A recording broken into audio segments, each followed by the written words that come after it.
اب ہم آتے ہیں حضرت نوح علیہ السلام کے قصے کی طرف۔ اللہ تعالیٰ نے ہر دور میں لوگوں کی ہدایت کے لیے رسول اور نبی علیہ السلام بھیجے، جن پر اللہ تعالیٰ نے وحی نازل فرمائی۔ انہی رسولوں میں سے ایک حضرت نوح علیہ السلام بھی ہیں، جو اللہ تعالیٰ کے پہلے رسول ہیں۔ حضرت آدم علیہ السلام کے انتقال کے بعد بہت عرصہ تک ان کی اولاد توحید پر قائم رہی، پھر آہستہ آہستہ ان لوگوں میں بگاڑ پیدا ہو گیا اور وہ شرک میں مبتلا ہو گئے۔ چنانچہ جب زمین پر بت پرستی عام ہو گئی تو اللہ تعالیٰ نے اپنے بندے اور اپنے رسول حضرت نوح علیہ السلام کو اس مشرک قوم کی طرف بھیجا۔ یہ قوم عراق کے علاقے میں آباد تھی۔ آدم علیہ السلام کی اولاد میں 5 نیک بزرگ ود، سوا، یغوث، یعوق اور نصر تھے۔ لوگ ان سے بہت محبت کرتے تھے اور ان کی باتوں پر عمل کرتے تھے۔ جب وہ فوت ہو گئے تو لوگ بہت غمگین ہوئے۔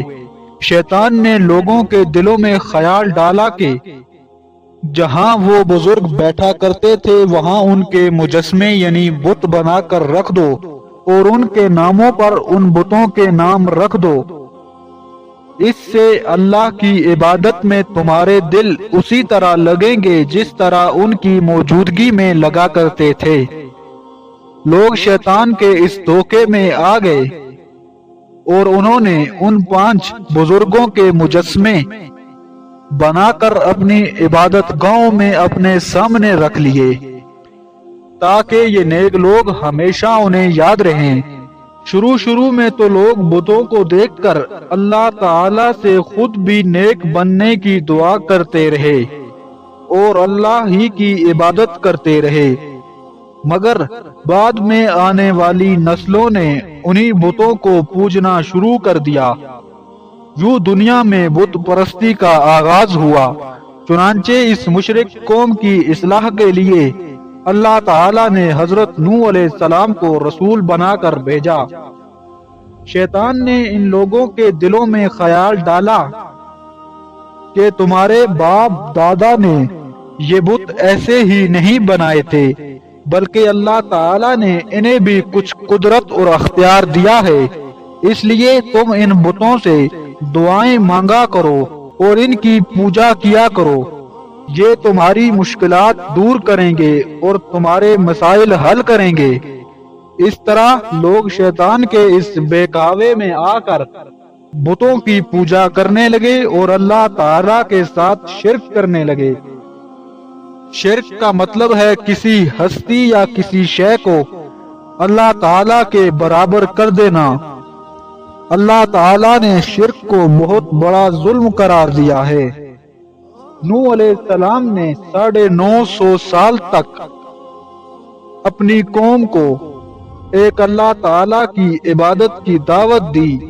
انہوں نے اپنی قوم کو اللہ کے ساتھ شرک کرنے سے اور بتوں کی پوجا کرنے سے منع فرمایا۔ حضرت نوح علیہ السلام نے اپنی قوم کے افراد کو اکیلے بھی سمجھایا اور سب کے سامنے بھی سمجھایا، اور رات میں بھی سمجھایا، دن میں بھی سمجھایا، لیکن قوم نے ان کی بات نہ مانی۔ قوم نے آپ علیہ السلام کو طرح طرح کی تکلیفیں پہنچائیں اور مذاق اڑایا۔ قوم کے چند غریب لوگوں کے علاوہ حضرت نوح علیہ السلام پر کوئی بھی ایمان نہ لایا۔ قوم کے سرداروں نے کہا، اے نوح، تمہیں ماننے والے تو ہم میں سے غریب لوگ ہیں، تم ان کو اپنے سے دور کر دو۔ نوح علیہ السلام نے ان ایمان والوں کو دور کرنے سے انکار کر دیا۔ قوم نے حضرت نوح علیہ السلام سے کہا کہ ہم تمہارے کہنے پر اپنے بتوں کو نہیں چھوڑ سکتے، اب تم جس عذاب سے ہمیں ڈراتے ہو اسے لے آؤ۔ حضرت نوح علیہ السلام نے ان کے بار بار انکار کرنے پر اللہ تعالیٰ کو یوں پکارا کہ اے میرے رب، زمین پر کافروں میں سے کوئی بسنے والا نہ چھوڑیو۔ بے شک اگر آپ نے انہیں چھوڑ دیا تو وہ آپ کے بندوں کو گمراہ کریں گے۔ جب قوم کی مسلسل نافرمانی اور ان کے عذاب طلب کرنے پر اللہ تعالیٰ نے اس کافر قوم کو انجام تک پہنچانے کا ارادہ فرما لیا تو حضرت نوح علیہ السلام کی طرف وحی فرمائی گئی کہ آپ علیہ السلام کی قوم میں سے مزید لوگ ایمان نہیں لائیں گے۔ پھر آپ علیہ السلام کو ایک کشتی بنانے کا حکم دیا۔ چنانچہ حضرت نوح علیہ السلام نے یہ کشتی اللہ تعالیٰ کے حکم اور ہدایت کے مطابق لکڑی کے تختوں اور کینوں سے بنانا شروع کر دی۔ جب آپ علیہ السلام یہ کشتی بنا رہے تھے تو کافر قوم ان کا مذاق اڑا رہی تھی۔ ان کا خیال تھا کہ ہر طرف خشکی ہی خشکی ہے، یہ کشتی کہاں چلے گی؟ لیکن حضرت نوح علیہ السلام نے ان کی باتوں کی پرواہ کیے بغیر اللہ تعالیٰ کے حکم پر عمل جاری رکھتے ہوئے کشتی بنا لی۔ جب کافروں پر اللہ کے عذاب کا وقت آیا تو اللہ نے حضرت نوح علیہ السلام کو کشتی میں اپنے گھر والوں، ایمان والوں اور جانوروں کے ایک ایک جوڑے کو سوار کرنے کا حکم فرمایا۔ اللہ تعالیٰ کے حکم سے زمین سے پانی نکلنے لگا اور آسمان سے پانی برسنے لگا، اور دیکھتے ہی دیکھتے پانی طوفان بن گیا اور پہاڑ جیسی اونچی موجیں اٹھنے لگیں۔ حضرت نوح علیہ السلام کے 3 بیٹے حضرت خام، حضرت سام اور حضرت یافس ان کے ساتھ کشتی میں سوار تھے، جبکہ ایک بیٹا یام کشتی سے باہر تھا۔ حضرت نوح علیہ السلام نے یام کو آواز دی کہ اے میرے بیٹے کشتی میں سوار ہو جا۔ اس نے کہا کہ میں پہاڑ پر چڑھ جاؤں گا، وہ مجھے بچا لے گا۔ حضرت نوح علیہ السلام نے فرمایا کہ آج اللہ کے سوا کوئی بچانے والا نہیں۔ اچانک ایک موج آئی اور ان کا بیٹا بھی دیگر کافروں کی طرح غرق ہو گیا۔ اللہ نے حضرت نوح علیہ السلام کے ساتھ کشتی میں سوار سب اہل ایمان کو محفوظ رکھا۔